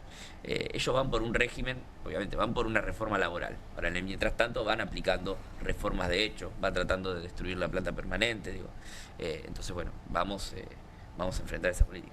Seguramente, bueno, ustedes vieron lo que pasó ayer en el programa de Feynman. Por si alguien no lo vio, me gustaría compartir un fragmento y después me interesa que nos cuenten, bueno, qué piensan sobre este cuestionamiento a la lucha política, ¿no? Que es básicamente lo que hizo Feynman ayer. Veamos lo que sucedía con Norma Lezana. Si fuese al Garrahan, le hubiesen dicho con 300.000 pesos. ¿Cuánto gana usted, Eduardo? Cuénteme. ¿Qué carajo le importa a usted cuánto yo gano? Yo gano la actividad, yo trabajo en la actividad privada. ¿Qué carajo le importa a usted? ¿Qué carajo a usted le importa? Le muestro mi recibo de sueldo. ¿Cuánto gana usted? Usted es empleado público. Sí. Y a usted. Y nosotros nos debemos a todos nuestros pacientes. No, usted no paga nada. Eduardo, Usted no paga el sueldo de nosotros. Espera, Maxi. Eduardo, la verdad, te digo, yo no sé si haces terapia, pero haces terapia. ¿Qué terapia, Tenés un problema. señora? Tenés un problema, Eduardo. ¿Estás haciendo un acting para la televisión o estás completamente sacado? No sé qué te molesta. Triunfamos, ganamos los trabajadores, los representantes de los trabajadores, que somos profesionales, que somos profesionales, que nos ponemos al frente de una lucha, esté quien sea en el gobierno y que no le tenemos miedo a nadie. Eso te molesta a vos. Y que encima vengamos de nuevo a tu programa, aunque nos maltrates 1000 veces, vamos a seguir viniendo porque no me importa hablarte a vos, me importa hablarle a tu audiencia para que entiendan que se puede ser profesional, que se puede ser científico, que podés ganar un concurso y que está muy bien que ocupes un cargo sindical para representar a los trabajadores y trabajadoras y no hacer lo que hace la CGT, que ocupa cargos sindicales y no defienden los derechos de los trabajadores y trabajadoras, que es tener un sueldo digno, que hoy tenemos y ayer no teníamos. ¿Y por qué lo tenemos? Porque luchamos, no porque quisimos voltear a ningún gobierno, porque esa no es la parte nuestra. Nosotros no somos volteadores de gobiernos, no te confundas, hay otra gente que voltea gobiernos. Bueno, ahí estaba parte de la discusión un poco insólita, ¿no?, que se produjo ayer por la tarde-noche en televisión. ¿Cómo vieron esto? Bueno, Feynman lo que es un empleado del gobierno de turno. Digo, él se tiene que hacer cargo. Con lo cual, que acuse a otros de hacer política es injusto con sí mismo porque él hace política todos los días y en general para defender al poder de turno. Ahora para defender al gobierno de Milei. Y efectivamente creo que estaba nervioso porque está dolido porque este triunfo se arrancó con la lucha. En su programa muchas veces ofician de voceros del Ministerio de Salud, que es Lugones, que es el que trató de desmantelar el Garrahan y el conjunto de la salud pública, y ahora quieren jactarse de que era un aumento que nadie les cree que fue por ellos. Es una derrota en toda la línea de Lugones, de Adorni y de toda su claque, y por eso Feynman tiene que hacer un show para tratar de rescatar lo que hoy no tiene posibilidad de ser rescatado. ¿Por qué tiene tanto poder Lugones? Me imagino que lo habrán estudiado todo este tiempo a ver quién es y por qué tiene el lugar que tiene. Milei lo ha destacado públicamente muchas veces. ¿Cómo lo ven como personaje? Bueno, está vinculado con el ala Santiago caputista del gobierno. De hecho, han traído personajes de su calaña al hospital, como Candelaria Perelli, que es la persona encargada de prensa, claro. Pusieron un tuitero para defenestrar a los trabajadores. Bueno, Piroso también debe ser de la misma cuña. Bueno, son gente que, aparte, digo, no es solamente que vienen a destruir el hospital, vienen a destruir y al mismo tiempo crear un negocio o fortalecer un negocio privado con la salud. Digo, eso es claro. Y esto que decía, recién vimos ahí los compañeros con Feynman, es importante. Digo, lo que dijo Alex es clave. Cuando fue lo de los residentes, el anuncio lo hizo el propio Feynman. Feynman dijo, 11 vamos a hacer un anuncio. O sea que Feynman tenía línea directa. Se ha dado mucho en este gobierno, en esta última etapa. Perdón, para trabajar en la actividad privada parece que tiene bastantes vínculos con el sector público. Tal cual, y aparte que se ha dado mucho, digo, obviamente yo reivindico la actividad del periodismo porque es clave, pero periodistas que tratan de oficiar de voceros, porque claramente Adorni ha creado una carrera muy importante, muy interesante en términos económicos, con los beneficios del Estado y ser un comunicador del Estado. Entonces se pelean para ser comunicadores del Estado y ser voceros del Estado. Bueno, Adorni por el momento había uno solo, bueno, ahora pasó a otro rango, pero realmente es un papelón, y que estos personajes acusen de politizar a los trabajadores, cuando nosotros reivindicamos las discusiones políticas que surgen. Si un gobierno quiere apuntar con una motosierra, la tarea nuestra es poner el cuerpo y enfrentar esa motosierra, y eso es una lucha completamente política. Así que bueno. Renunciaron muchos colegas este tiempo, entiendo que por los bajos salarios se fueron profesionales. Mira, el día que se anunció este aumento, nosotros teníamos planificado una asamblea, nos enteramos de estos 12:30 del mediodía y a la 1 hicimos la asamblea. La asamblea, que fue un lugar de emoción, de celebración por la noticia reciente. También en esa asamblea un compañero levantó la mano y dijo: yo quiero contar que en mi servicio, que es neurocirujano, renunció una becaria hace 3 días. Y así todas las semanas. Hemos perdido 300 trabajadores y trabajadoras de los oficios y las profesiones más diversas, no solo médicos especialistas, enfermeras, técnicas, administrativos. Bueno, la situación ha sido un desangre y eso muchos colegas de ustedes hoy nos preguntan, bueno, ahora que está el aumento, ¿vuelve esa gente? No. No es que vuelva, hay que pelear para que vuelvan porque el gobierno pretende seguir teniendo congelados los ingresos de personal. Por eso esto es un escalón superior de una lucha que va a continuar. Recién hablaban de, bueno, quieren hacer un negocio de la salud, como la intención de mercantilizar un servicio público. ¿Ustedes cómo ven este avance de dejar lo público de un lado e ir sí o sí a la medicina privada, a las prepagas, a aumentar todo ese sector que cada vez es más pequeña la gente que asiste y que muchos que quizás tenían un plan de prepaga se tuvieron que dar de baja o tuvieron que irse a un sanatorio público? ¿Cómo ven esa lectura que está haciendo el gobierno? A ver, es una política que bien de fondo que impulsa el gobierno. Está también el arancelamiento que quieren proponer para acceder a la salud pública. Los trabajadores que tienen su mayoría obras sociales tienen que abonar copagos. Digo, se está fomentando un gran negociado, que ese negociado también hay que marcarlo. Están las obras sociales y están vinculados los sindicatos. Por eso también siempre está esa ida y vuelta con los sindicatos, UPCN y la burocracia de UPCN completamente vinculado a eso, y no solamente con gobiernos nacionales, gobiernos provinciales también. Y bueno, en el hospital eso está claro, se ve mucho, incluso se ve en el plano formativo, cuando uno ve dónde están la Facultad de Medicina, la Facultad de Odontología, la Facultad de Farmacia, en la periferia de esas facultades hay un gran negociado privado que trata de fomentar que la formación esté más vinculada al sector privado que al público, y como bien decía Ale, un trabajador del Garrahan que se va, o sea, un médico que se va, que fue formado, un médico, un enfermero, un técnico que se van, que fueron formados en la universidad pública, que hicieron residencia, que tienen experiencia y una especialidad, no lo reemplazaron de un día para el otro, y tampoco vuelve de un día para el otro. En esa misma entrevista Feynman planteaba como, bueno, si se fue, que vuelva si quiere volver. Entonces, desde una lógica completamente mercantilizada, y donde lo que está en juego acá es la salud de un niño, digo, un paciente pediátrico de alta complejidad que solo lo puede atender ese profesional en este hospital, que si no lo atiende, bueno, no sabemos, solamente las curvas del mercado pueden depender si lo pueden salvar o no. Y te agrego una cosa más, 30 segundos sobre esto. Muchas veces durante este conflicto nos preguntaban por qué tanto ensañamiento con el Garrahan. Y nosotros siempre respondíamos lo mismo. No es un problema solo con el Garrahan. Y tiene que ver con la pregunta que vos hacés. Lugones y Milei lo que quieren es desmantelar todo el sistema público de salud nacional, que ya viene muy golpeado hace más de 4 décadas. Es el plan que inició la dictadura militar, que a esta gente le gusta mucho la dictadura militar, y lo que quieren es terminar de que todo pase a las provincias y a los municipios, y que por lo tanto se genere un área más amplia de negocio, porque las provincias y los municipios no van a absorber eso, como ya ocurre hoy, que la salud está en estado calamitoso, no solo a escala nacional, sino también provincial.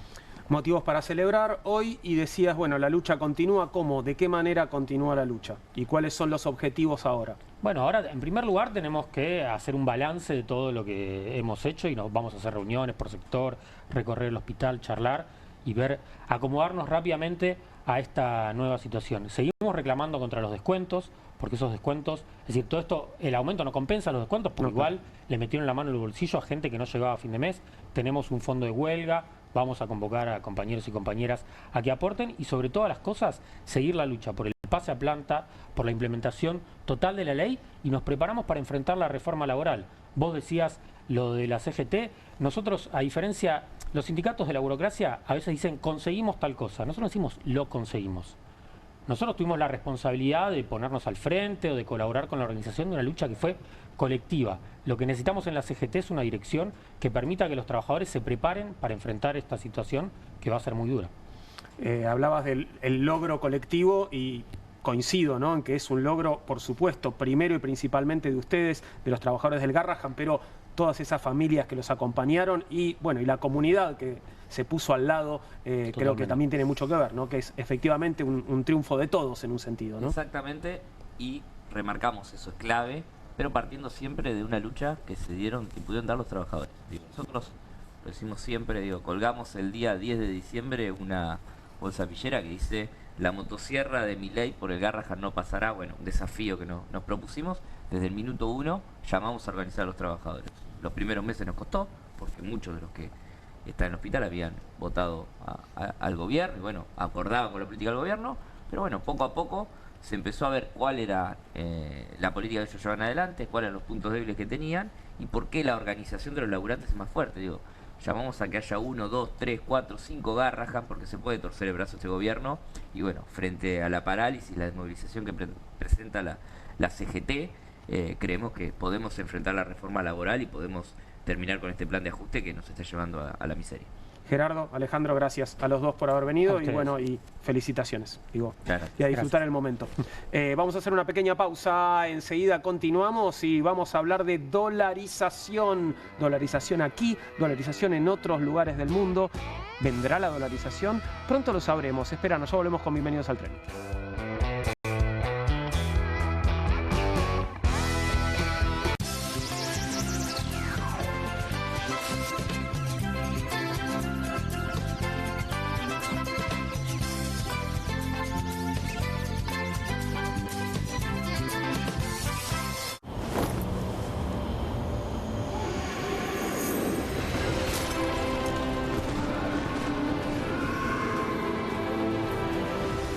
Betano, divertite a otro nivel con el bono de bienvenida. Straight 8, la nueva herramienta de entrenamiento que te ayudará a pararte más derecho, ensanchar los hombros y alinear la columna para un alivio instantáneo. Todo mientras ayuda a reducir el malestar por encorvarse. Desde el momento en que te lo pones, tu postura comenzará a cambiar. El secreto son sus 8 puntos de apoyo que se involucran en la espalda baja, espalda media, hombros y cuello, trabajando juntos para una alineación perfecta, desarrollando memoria muscular que te enseñará a pararte derecho por años. Me veo más alto, sumo el estómago, me veo en forma. La gente me pregunta si adelgacé, pero es por el Straight 8. Straight 8 es ultra cómodo, enriquecido con fibras de cáñamo que absorben la humedad para que puedas usarlo todo el día sin sudar. Se ajusta fácilmente para que pueda usarse por hombres grandes y corpulentos hasta mujeres pequeñas. Es tan ligero y discreto que puedes llevarlo debajo de la ropa y nadie notará que lo llevas puesto. Es por eso que necesitas Straight 8, para que comiences a pararte más derecho y con más confianza. Los viejos aparatos ortopédicos pueden costar miles de pesos, pero ahora puedes ordenar el nuevo Straight 8 de la línea Serafit. Te ayudará a pararte más derecho, ensanchar los hombros y alinear la columna. Para un alivio instantáneo, todo mientras ayuda a reducir el malestar por encorvarse. Desde el momento en que te lo pones, tu postura comenzará a cambiar. Llame ahora mismo y adquiera su Straight 8. Descubra los productos más novedosos y exclusivos de la línea Serafit en tvcompras.com y obtenga este fantástico producto de TV Compras. Llame ya. Cueste lo que cueste. El primer streaming de Perfil.com, conducido por Román Iuch junto al Doc Juan Heruela, los periodistas Marcelo Mármol Moura y Lucas Buceta. Información deportiva, opinión y análisis. Cueste lo que cueste. De lunes a viernes, a las 10 horas, por Bravo TV. Emprendidos, con la conducción de Ornella Flench. Historias de emprendedores en primera persona. Consejos prácticos para alcanzar sus metas. Emprendidos, de lunes a viernes a las 12 horas por Bravo TV. QR, con la conducción de Paulo Caruso y gran equipo. La síntesis del día para un público que valora el periodismo crítico. QR, de lunes a viernes a las 22 por Bravo TV. Bienvenido a todo Latinoamérica. Caras TV llegó a DirecTV, el canal de las celebridades. Entretenimiento exclusivo las 24 horas del día. Más Caras, con la conducción de Héctor Maugeri. Red Carpet, Caras News, Caras Realeza, Caras Fashion, Caras TV. Llegó a DirecTV. Contenidos exclusivos para toda Latinoamérica.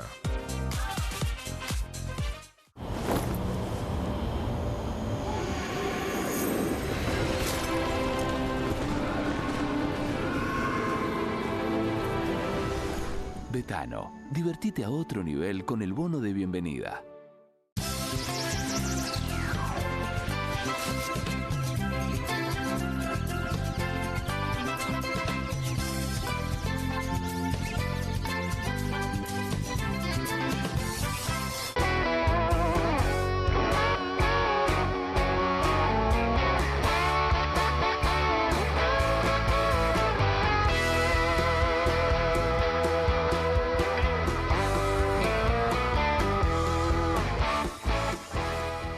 Aquí estamos de nuevo, son las 21:35 y nos informan por cucaracha que no habría a esta hora foto entre las dos M. Milei y Messi no estarían en la misma foto No. por el momento. Por el momento. Se especuló mucho con esta foto porque, bueno, en general los jugadores de la selección últimamente no se han sacado fotos. Bueno, recordamos cuando no vinieron a saludar a Alberto Fernández cuando fue la Copa del Mundo, así que había mucha especulación de a Milei sí le dará la foto, no se la dará, es un gesto político. Bueno, no, nos dicen que no, por ahora no hubo fotos ni habrá. No, a la escaloneta parece que no le gusta ser usada políticamente, ¿no? Ni por unos ni por otros. Pero salimos de ahí para entrar en la conversación sobre dolarización, una conversación que se reactivó en los últimos días después de aquel artículo del Financial Times, ¿no, Valen? Exactamente, donde Trump sugería algunos países posibles a dolarizar y dentro de ellos decía, bueno, Argentina es un caso ideal para llevar a cabo un programa de dolarización, algo que empezó siendo un eslogan de campaña y luego pasó a un segundo plano, ¿no? Eslogan de Milei en su momento, un eslogan ¿no? de Milei, efectivamente, y después pasó a un segundo plano, sobre todo cuando se dieron cuenta que para dolarizar había que tener dólares primero, ¿no? Y era la gran ausencia en el home banking del gobierno, la posibilidad de acumular dólares. Así que, bueno, incluso el segundo Cotani de Caputo, luego de renunciar a su puesto, salió haciendo declaraciones públicas diciendo, bueno, a mí me mandaron a explicarle al Fondo Monetario que había que dolarizar sin dólares. Ni yo lo entendía y me mandó mi jefe, que era Caputo en ese momento, a explicarle al fondo. Bueno, claramente da cuenta que dejó de ser un eslogan. Acá tenemos en pantalla la mención en la nota del Financial Times, donde sugieren que Argentina sería un candidato ideal para llevar a cabo una dolarización, pero pasó a un segundo plano en la agenda local, pero avanza la agenda internacional. Tenemos en la mesa a Stanislao Malik, que es economista, especializado en finanzas. Stanislao, bienvenido. Gracias por estar con nosotros. Muchas gracias. ¿Coincidís con el Financial Times o disentís en esto de que somos un caso ideal para dolarizar? No, ideal no. Espero que no. Espero que no. Ante todo, me parece importante resaltar que Argentina está parcialmente dolarizada hace mucho tiempo y es el origen de muchos de los problemas que tenemos, ¿no? ¿Es lo mismo que el bimonetarismo del que habla Cristina, por ejemplo? Exactamente, es lo mismo el bimonetarismo, que están todos de acuerdo, diríamos, sean de más conservadores, ortodoxos, keynesianos o marxistas, todos están de acuerdo de que Argentina tiene un problema con ser una economía bimonetaria. ¿Qué significa eso? Que, por ejemplo, los bancos, uno puede tener un depósito en dólares, algo que los argentinos naturalizamos. No sucede en el resto del mundo. Brasil, por ejemplo, no tiene cuentas en dólares. México no tiene cuentas en dólares, Colombia no tiene cuentas en dólares. Argentina es un país que por su peso internacional es la economía número 25 del mundo, no es una economía chica. Tener el sistema parcialmente dolarizado es una rareza, ¿no? Y es la rareza que nos genera permanentemente corridas, saltos inflacionarios, devaluaciones, bueno, todo lo que conocemos. ¿Se puede avanzar hacia más dolarización? Lamentablemente sí. O sea, si el gobierno lo decidiera, se podría avanzar hacia más dolarización y eso implicaría tal vez estabilidad de precios, ¿no? Pero una inestabilidad gigante en términos de sistema. Ya lo vimos en los 90. Digamos, Argentina estuvo casi totalmente dolarizada y terminó como terminó en el 2001, ¿no? Ahora, ¿por qué, habiendo otros países importantes, ¿no?, de la región, como mencionabas, Brasil, México, Colombia, ¿por qué nosotros tenemos una economía bimonetaria? ¿Cómo llegamos a esto si hay otros países de la región, si ningún otro país de la región llegó a esto? Bueno, hay países que llegaron, como es el caso de Uruguay. Uruguay también es una economía bimonetaria, no con tantos problemas en términos de devaluaciones, etcétera, pero el sistema bancario está muy dolarizado. Las economías chicas de Latinoamérica sí tienen sistemas bancarios dolarizados. El caso de Argentina es bastante particular, porque para ser una economía tan grande, es raro que tenga un sistema bancario dolarizado. Eso se ha heredado desde la dictadura, podríamos decir, más allá de que en el siglo XIX Argentina ha tenido también las mismas tensiones, o sea, desde Rivadavia en adelante Argentina ha tenido problemas. Antes era con la libra, ahora es con el dólar. O sea, ¿no? Todo empieza con pedir guita, cuando pedimos plata prestada, ¿no? Exactamente, todo empieza con pedir guita. Así Bien. fue Rivadavia, exactamente igual. Pidió guita, libras, se fugaron todas las libras, quebró el Banco Nacional que había pedido esas libras y ese fue el gran caso del primer default de Argentina, pero es una historia repetida. Recién decíamos, bueno, qué difícil es pensar en dolarizar cuando abrís las cuentas del Banco Central y no hay dólares, ¿no? Que viene siendo el gran problema del gobierno. Bueno, siempre se ha hablado en la Argentina de la restricción externa como ese límite al desarrollo, pero lo que llama la atención es que el gobierno ya tuvo casi 5 burbujas financieras, pero sin embargo no logró acumular dólares. ¿Cómo ves ese frente financiero y esa ineficiencia por parte del gobierno para acumular estos dólares? Bueno, la característica de los gobiernos liberales en general es, se lo asocia con una estabilidad cambiaria, ¿no? Como es el caso del menemismo, como fue el caso de la tablita de Martínez II o como fue el caso del macrismo, que estabiliza los precios inicialmente, pero eso está acompañado de una salida de dólares gigantesca de la economía. ¿Cómo se hace eso? Bueno, una entrada gigantesca. Esa entrada generalmente fue con endeudamiento externo, generalmente no siempre, o privatizaciones. Hay un gran ingreso de dólares que financia una dolarización gigantesca de los privados, ¿no? Eso genera una estabilidad temporal, pero en el día que no te prestan, como bien dijiste vos, son como burbujas, ¿no? Digamos, primero tenemos el blanqueo, entra un montón de dólares, después tenemos el FMI, entra un montón de dólares, después viene Scott Bessent, entra un montón de dólares. Pedimos, el día que no nos piden más es donde entran las típicas crisis de Argentina, ¿no? Bancarias, inflacionarias, etcétera. Y empieza un nuevo ciclo de endeudamiento y su contrapartida, que es la fuga de capitales. Exactamente. Empieza un nuevo ciclo si te prestan, o empieza un ciclo donde no te prestan, que han sido etapas como ha sido el alfonsinismo, como ha sido casi todos los gobiernos peronistas, salvo el de Menem, ¿no? Donde no ha tenido acceso a los mercados, Argentina. Ahora, Juan te preguntaba por qué se llevó a una economía bimonetaria. Sí. Yo te pregunto por qué Estados Unidos lo ve como un país ideal, si no hay reservas, hay fuga.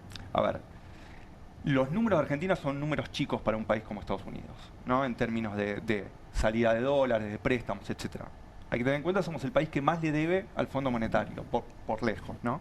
Entonces, donde hay mundo. Del mundo, sí. Del mundo. Una cosa obscena, ¿no?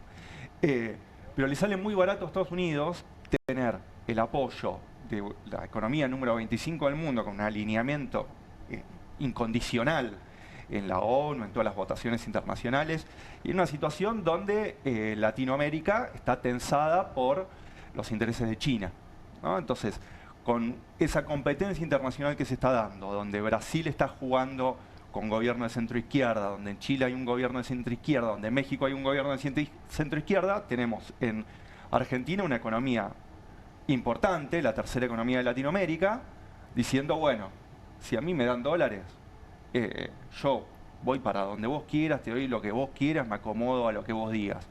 Bueno, sí, es atractivo para Estados Unidos. Podemos hablar un poco de experiencias dolarizadoras. Tenemos un video de Rafael Correa, el expresidente de Ecuador, que habla sobre la posibilidad de dolarizar en nuestro país. ¿Podemos verlo a Correa, por favor? A ver. ¿Piensa que Argentina está dentro de las condiciones para inmiscuirse en un proceso de dolarización? Vea, un tipo de cambio fijo extremo, ya que me preguntó como economista, le respondo técnicamente. Técnicamente la dolarización es un tipo de cambio fijo extremo. Controla inflación y nada más, pero impide el crecimiento, impide una adecuada distribución, desindustrializa la economía, y la industrialización es fundamental para alcanzar el desarrollo económico. Del 2007 a 2017 nosotros crecimos más que el promedio de América Latina, pero no es como se dice, gracias a la dolarización, sino a pesar de la dolarización, que se implementó, se impuso, no tomando como ejemplo a convertibilidad argentina, porque son primas hermanas gemelas más bien. Estalló la convertibilidad argentina, después dijeron no tenemos nada que ver. Y ahora hay ciertos sectores medio insensatos en Argentina que frente al problema inflacionario, ¿no?, quieren dolarizar a Argentina olvidando la experiencia de la convertibilidad. La dolarización en un país como Argentina es una barbaridad técnica y un suicidio geopolítico.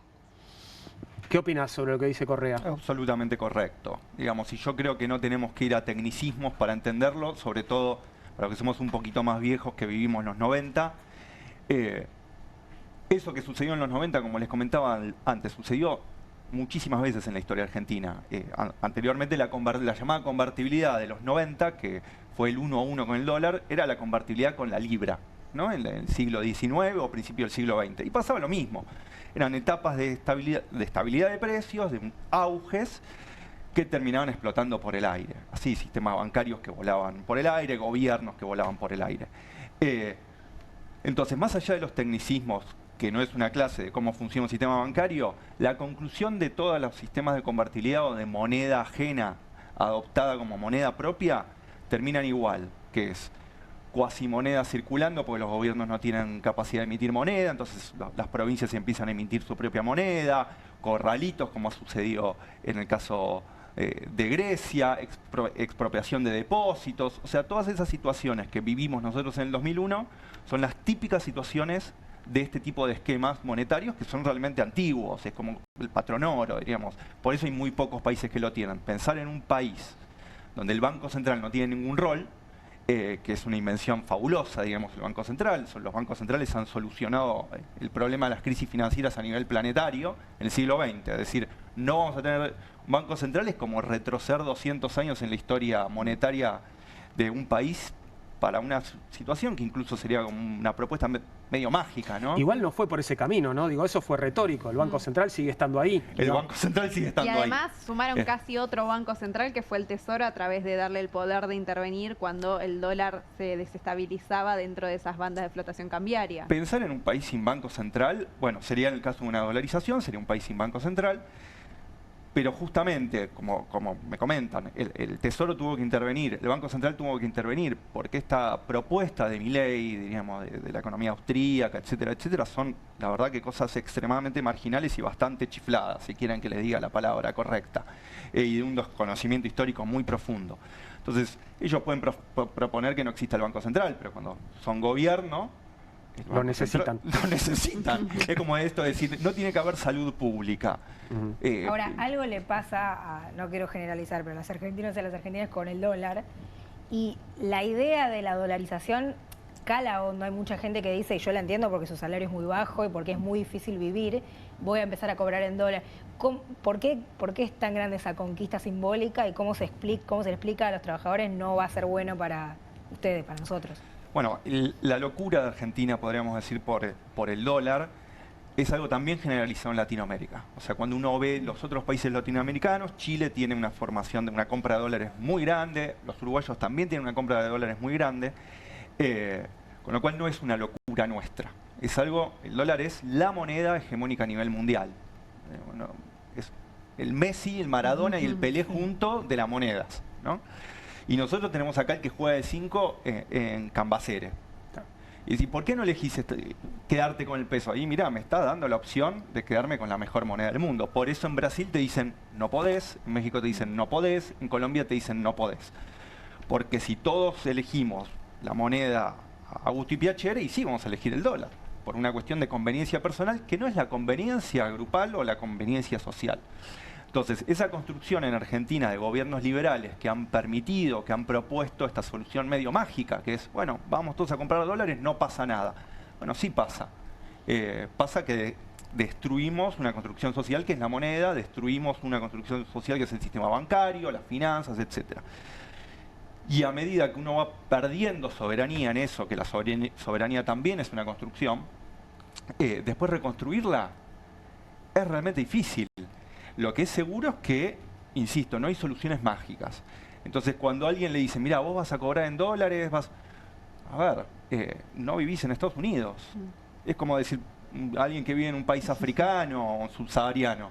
¿Por qué no dolarizan y ganan todos en dólares y son todos felices? Bueno, pero ahí te dicen, sí, pero si yo me tengo que comprar un auto o una casa, quien pueda, está en dólares. Exactamente. Es como difícil la discusión. Es ese punto intermedio que yo decía, Argentina ya está parcialmente dolarizada, las viviendas están dolarizadas, los autos, hay autos que están dolarizados, entonces uno individualmente muchas veces le conviene ahorrar en dólares o pensar en dólares, lo cual no significa que sea lo que nos conviene como sociedad. Lo que nos mostró eso justamente fue la cobertura de dólares que hicieron los ahorristas previas a las semanas de las elecciones, ¿no? Digo, la expectativa devaluatoria justamente provocó que los que tenían unos pesos o incluso los que tenían muchos pesos vayan y presionen al tipo de cambio y compren casi los dólares que entraron por el lado de la cosecha, ¿no?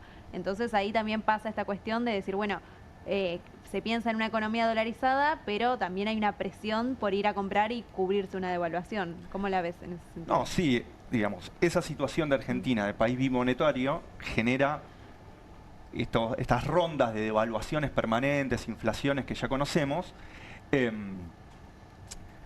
Producto de que los argentinos tenemos un nivel de ingreso bastante alto para lo que es la región, tenemos clase media, los trabajadores tienen derechos y tienen buenos salarios, pueden ahorrar y entonces tienen la capacidad de comprar dólares.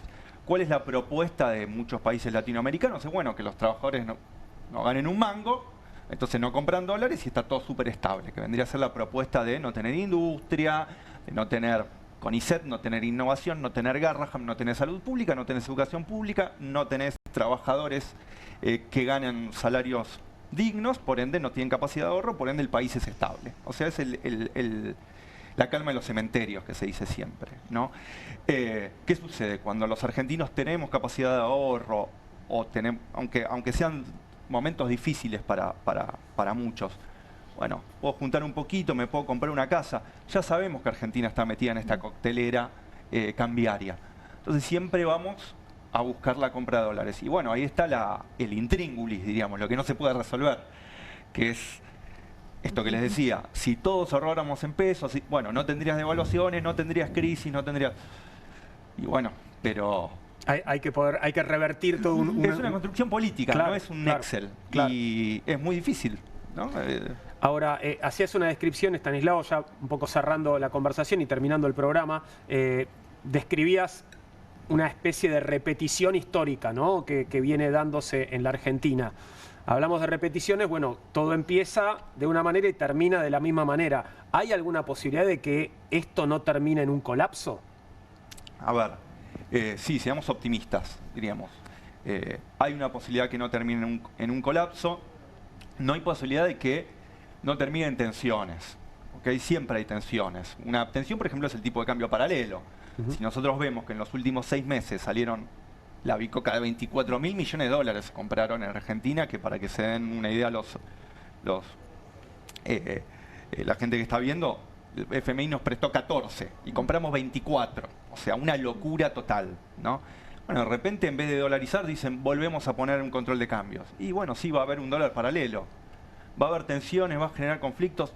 Va a haber tensiones, va a generar conflictos, pero va a ser mucho más estable que decir vamos a dolarizar. O sea, hay un montón de grises, hay un montón de caminos alternativos. Lo que yo creo que no hay duda de que mientras más Argentina profundiza el camino de la dolarización, que es de a poquito, es decir, yo permito que las billeteras virtuales compre dólares, yo permito que las casas se hagan en dólares, los contratos se hagan en dólares.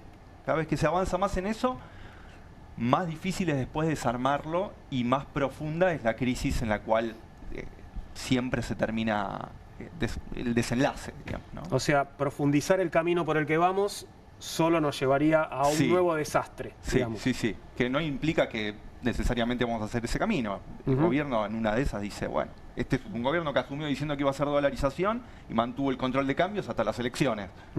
Quizás mañana ponga un control de cambios de nuevo. Claro. O sea, no lo sabemos. Gracias, Estanislao, por haber estado por la invitación. Un placer. Bueno, chicas, lo nuestro ha terminado por hoy, pero sigue mañana, por supuesto. Continuaremos. Gracias, Valen, por haber venido. Muchas gracias. Gracias, Poli, por haber venido y por haber invitado a tu tío también. Estuvo bien mi tío. Un capo, tu tío. Le mandamos un abrazo muy grande en Chicago. Y nosotros cerramos. Bienvenidos al Tren por hoy. Gracias a vos por tu compañía. En minutos nada más estoy saludándolo a Pablo Caruso porque comienza QR aquí en Bravo TV.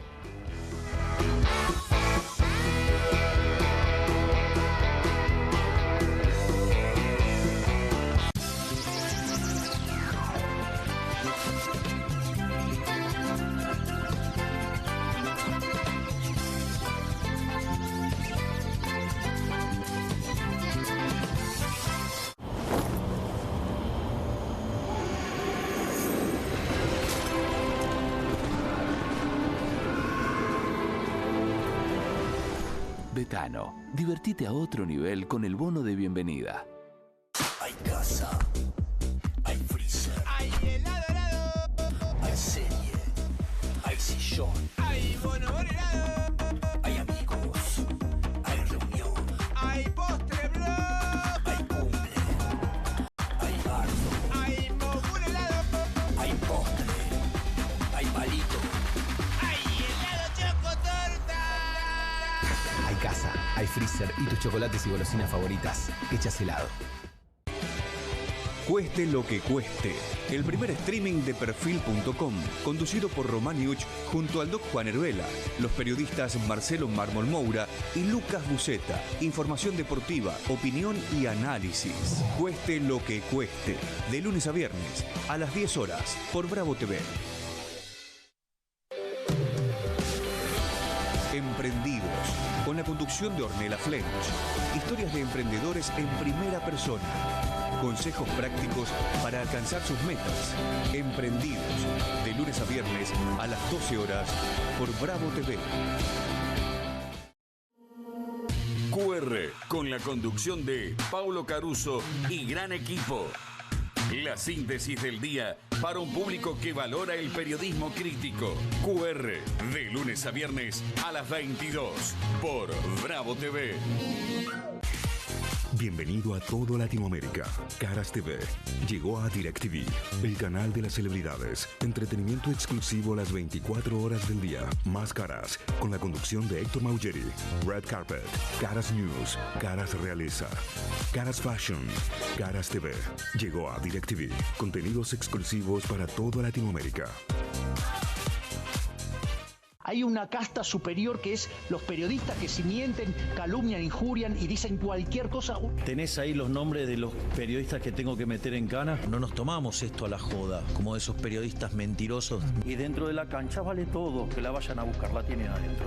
Soy una bandera de la batalla cultural, pero los imbéciles con déficit de IQ doméstico, ¡ay, no, miedo!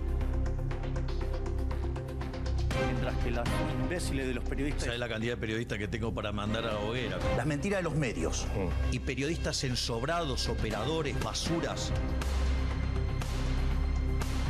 No me venga con que son inocentes. No digo que sean tan malos como los periodistas. Digamos, raya el mal gusto propio de cerdos. Creo que es una ofensa decirle periodistas. ¿Sí? Milei odia al periodismo. Nosotros amamos al periodismo. Suscríbete a Perfil.com.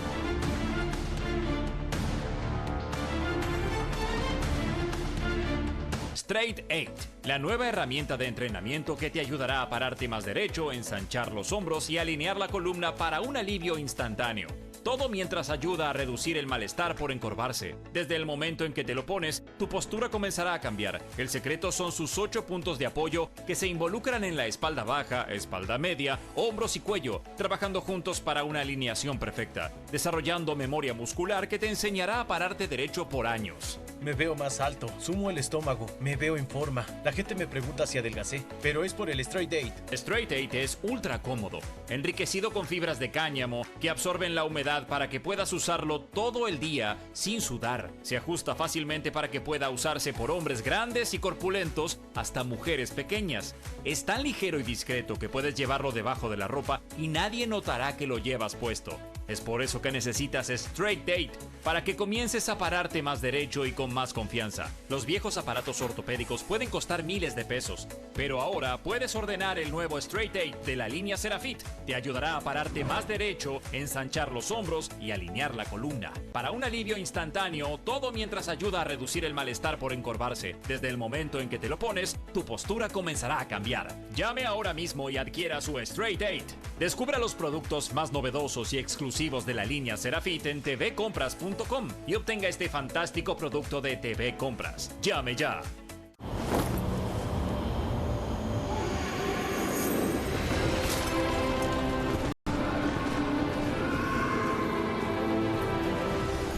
Betano, divertite a otro nivel con el bono de bienvenida.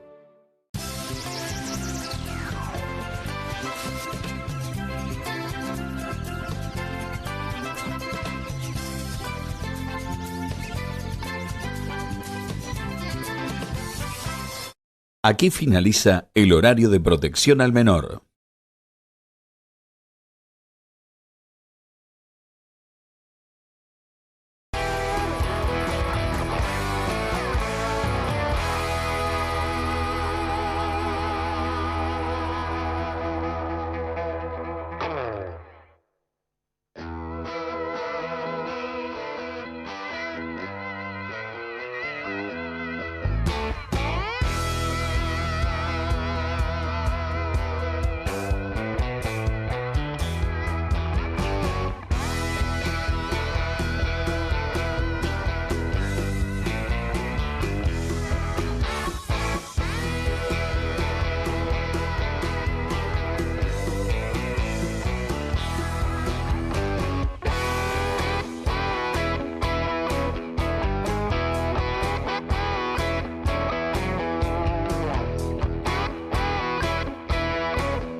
¿Qué tal? ¿Cómo andan? ¿Qué dice? Muy buenas noches. Hola, Juan. Buenas noches, ¿Cómo Pablo. estás? ¿Bien? ¿Cómo estás? ¿Todo bien, Engañó vos? el titilante. Sí. Viste que tenemos el... Hay uno que titila, Sí.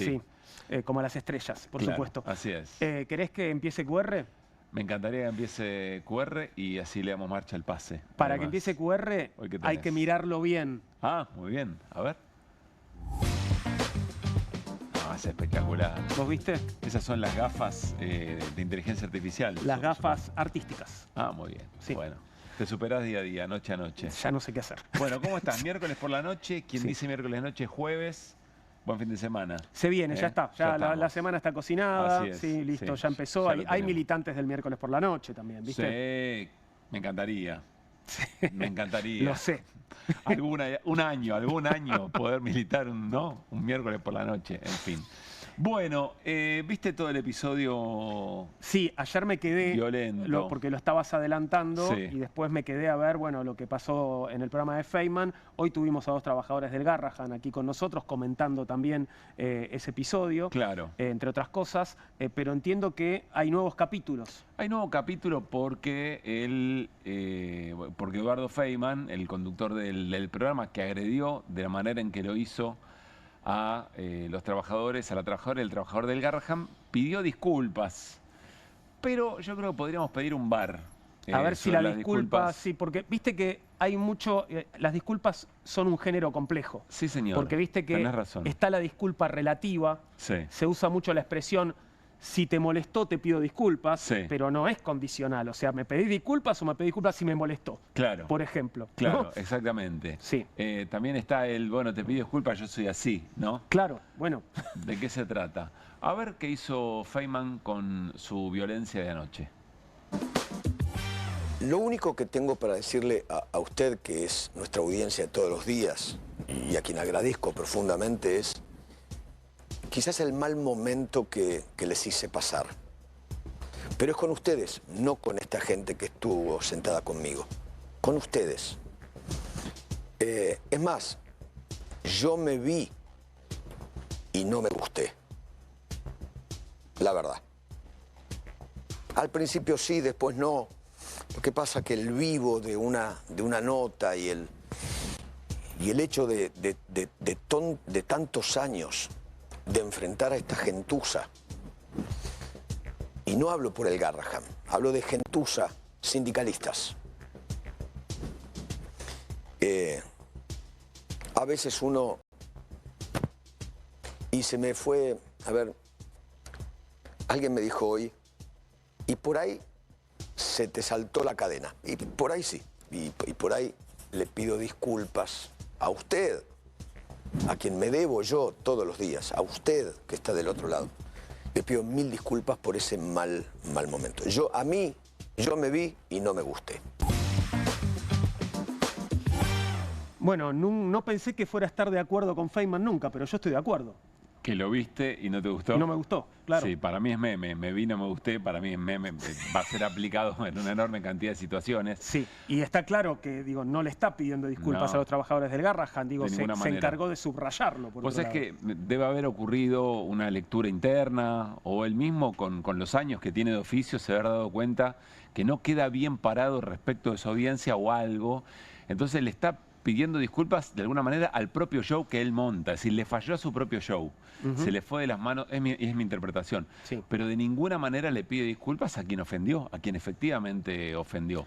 Podría haberle planteado lo que quiso plantear de 1000 maneras distintas. Se podría haber armado un debate muy interesante sobre qué significa la política, cuál es la esencia de la política en la representación de un conflicto puntual. Un montón de cosas interesantes podrían haber ocurrido. Eligió otra cosa. Eligió decirle gentuza a Sí. sindicalistas que, en el caso de los trabajadores del Garrahan que estaban ayer con él, son trabajadores que además son dirigentes sindicales que están todos los días con sus trabajadores, con sus compañeros ahí en el hospital Sí, bancándola. No lo vi a Feynman decirle gentuza a sindicalistas popes multimillonarios, que también los hay.